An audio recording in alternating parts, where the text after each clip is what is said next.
আমার দোকানে আলু চোখা বানানো হয়, আমি বলছি এই আলু চোখাটা কিন্তু আমার 11টার সময়, দুপুর বেলা 11টার সময় কিন্তু বানানো হয়। 4-5 ঘন্টা সার্ভাইভ করবে এটা। এটা আরামসে দাদা বিকেল 5টা অবধি থাকবে। আমি তো বললাম 4-5 ঠিক আছে, এরপরে যদি হয় তাহলে আমার একে মানে ভালো রাখার ক্ষমতা আমার নেই অবশ্যই, কারণ এই জিনিসটা আমি আর পরবর্তী সময় কাস্টমারকে দিতে পারবো না।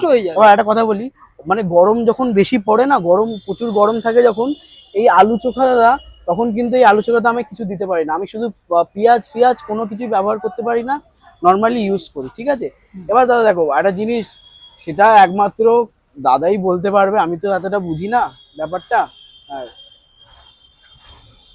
আর আজকে তাছাড়া 34°C গরম আছে কলকাতাতে।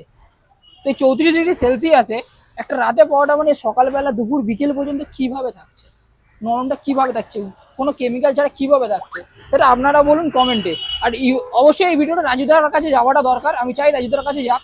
আর পরবর্তীকালে আমি চাই অ্যাটলিস্ট, আমি বলতে না আরো অনেকে চাই যাদের মনে এই প্রশ্নগুলো আছে, এই পরোটাটা কিভাবে নরম থাকছে, কারো কন্ট্রোভার্সিতে না, কোনো ঝুট ঝামেলা না, কোনো কিছুতে না। এই জিনিসটা আমরা সামনাসামনি দেখতে চাই যে রাজুদা কিভাবে এই পরোটাটাকে নরম রাখছে উইদাউট কেমিক্যালে।